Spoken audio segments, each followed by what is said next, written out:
Jai Gurudev, 28th chapter. Prana, faith and doubt. Prana Shakti, Vishwasamu, Anumanamu. ఏం చెప్తున్నారు గురుదేవులు? నేనెక్కడున్నానో, ఏ గ్రహం మీద ఉన్నానో, నా ప్రపంచం ఏమిటి? ఒక్కొక్క ప్రశ్న అద్భుతమైనవి. లోతుగా ఆలోచిస్తూ వినండి.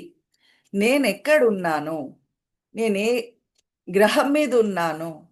ఏ ప్రపంచం నీది కలగనట్లేదు అని ఖచ్చితంగా నీకు తెలుసా?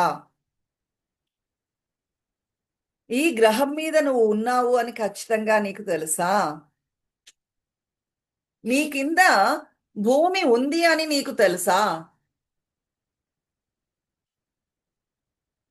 దేన్ని పట్టుకు వెళ్లాడుతున్నావు? ఈ డ్రామాలు నాటకాలు ఎన్నాళ్ళు ఆడుతూ ఉంటావు ఇలాగా? ఏం జరుగుతోంది? ఈ మనస్సుకి మూలమేమి?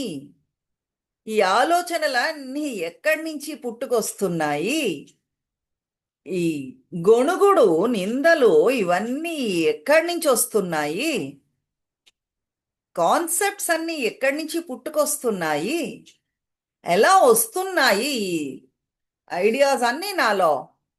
ఎలా మళ్ళీ మాయమైపోతున్నాయి, పతనమైపోతున్నాయి కూడా లేచిన కాన్సెప్ట్స్ అన్నీ కూడా? ఇష్టాలేమి, అనిష్టాలేమి, మనుషులేంటి, మనుషుల మీద ఇష్టమేమి, అనిష్టమేమి, ఎలా వస్తోంది, మళ్ళీ ఎలా పోతున్నాయి ఇష్టానిష్టాలు? ఈ అనుమానాలన్నీ కూడా మీకు రాలేదు అనుకోండి, మిమ్మల్ని మీరు ఈ ప్రశ్నలు వేసుకోరు. అవి రావు అని కాదు, వస్తూనే ఉంటాయి. మీ అందరిలోని ఈ ప్రశ్నలు, అనుమానాలు తలెత్తుతూనే ఉంటాయి. కానీ పక్కకి జరిపేస్తూ ఉంటారు వాటిని పట్టించుకోకుండా. ఈ ప్రశ్నల మీద గుర్రం స్వారీ మీరు చెయ్యటం లేదు. చాలా బేసిక్ ప్రశ్నలు ఇవన్నీ. ఈ ప్రశ్నల మీద మంథనం జరిపే బదులు మనం ఏం చేస్తూ ఉంటామో, సిల్లీ ప్రశ్నలన్నీ మన మనసులో పుడుతూ ఉంటాయి. ఏదైనా ఒక సమస్య ఉందనుకోండి, ఎందుకు ఈ సమస్య వచ్చింది అని అడుగుతూ ఉంటారు. 1000 సార్లు మీకు మీరు అనుకుంటారు, ఈ ప్రశ్న ఎందుకు వచ్చింది, ఈ సమస్య ఎందుకు వచ్చింది, నాకే ఎందుకు వచ్చింది, నాకెందుకు సంతోషంగా నేను ఎందుకు ఉండలేకపోతున్నాను? ఇది కూడా ఎందుకు ఎందుకు అనుకుంటూ ఉంటాం చెప్పనా? పక్క వాళ్ళతో పోల్చుకుని, వాళ్ళు అలా ఉన్నారు, నేను ఎందుకు ఇలా ఉన్నాను, వాళ్ళు ఎందుకు నా గురించి చెడ్డ మాటలు మాట్లాడుతున్నారు, అందరికీ నలుగురికి చెడ్డగా ఎందుకు చెప్తున్నారు నా గురించి?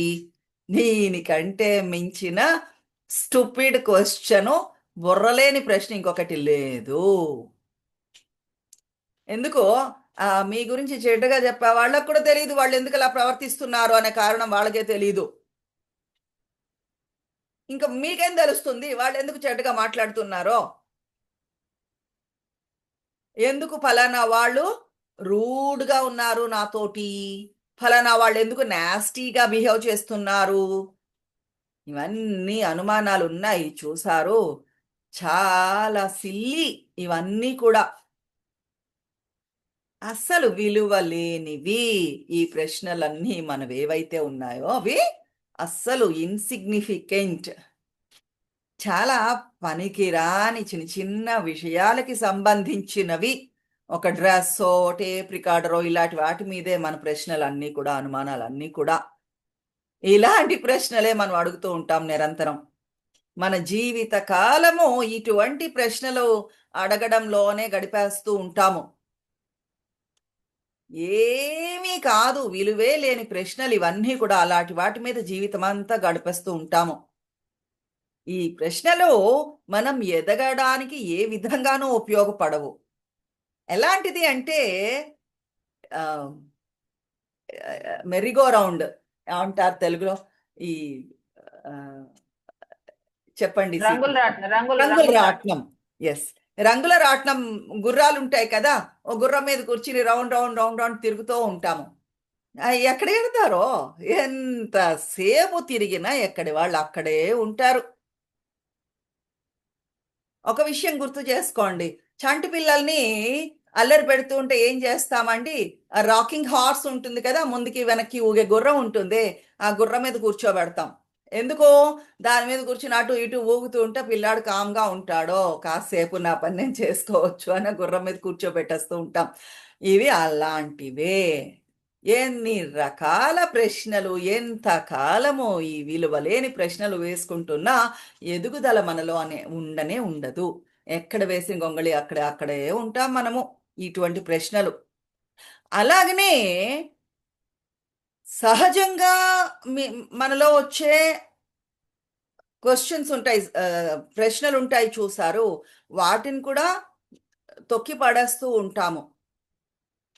అవసరం లేని ప్రశ్నలతో, ఆలోచనలతో, విషయాలతో. ఎవరితోటో ప్రయాణం చేస్తున్నారు అనుకుందాం. కొన్ని నిమిషాల పాటు మిమ్మల్ని అదే పనిగా ప్రశ్నలేస్తున్నారు అనుకుందాం. పనిలేని ప్రశ్నలు. ఎలా ఉంటుంది? గురువుగారు చెప్తున్నారు. ప్రజలు నా దగ్గరకొస్తూ ఉంటారు. గురువుగారు నాకు ఒక పర్సనల్ క్వెషన్ ఉంది మిమ్మల్ని అడగడానికి అని అంటారు. సరే ఏమిటో చెప్పు అని అడిగితే ప్రతి ఒక్కళ్ళు అవే ప్రశ్నలు అడుగుతూ ఉంటారు. ఏమి? వాళ్ళ బాయ్ ఫ్రెండ్ గురించో, గర్ల్ ఫ్రెండ్ గురించో, భర్త గురించో, భార్య గురించో. అయితే సంబంధ బాంధవ్యాల కోసం సమస్య. లేదు అంటే ఉద్యోగం కోసం సమస్య. ఎవ్వరికీ కూడా ఈ విశ్వమేమిటి? ఏం జరుగుతోంది అనే సమస్య ఉండనే ఉండదు. అసలు ఈ జీవితమేమిటి? ఎక్కడి నుంచి వచ్చాను?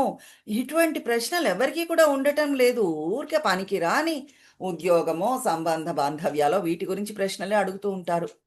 సంస్కృతంలో అనుమానానికి పేరేమి అంటే సందేహ. దేహము అంటే ఏమండి? శరీరము.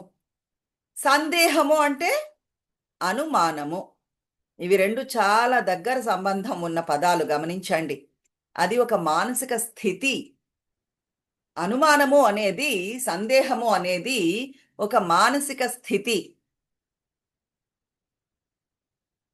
ఎప్పుడు ఇటువంటి మానసిక స్థితి ఉంటుందో తెలుసా మీకు? ఎప్పుడైతే మనము శరీరం దగ్గర ఆలోచించడం, మన ఆలోచనలన్నీ ఆగిపోతాయో, శరీరానికి కట్టుబడి ఉండిపోతున్నామో, జీవితం మన లోపల జీవనము, చైతన్యము ఏదైతే ఉందో దాని పట్ల ఎరుక ఎప్పుడైతే లేదో, అప్పుడు ఇటువంటి మానసిక స్థితిలో ఉండిపోతూ ఉంటాము. చూడండి కాలుస్తే చంటి పిల్లాడు కూడా ఎదుగుతున్నప్పుడు, చిన్న పిల్లలు పెరుగుతున్నప్పుడు, శరీరం పట్ల ఎరుక వస్తున్నప్పుడు ఇంకా ఇంకా ప్రశ్నలు అడగడం మొదలు పెడుతూ ఉంటారు. విపరీతంగా ప్రశ్నలేస్తారు. ఎప్పుడైతే శరీరం పరిణతి చెందిందో, మెచ్యూర్ అయిందో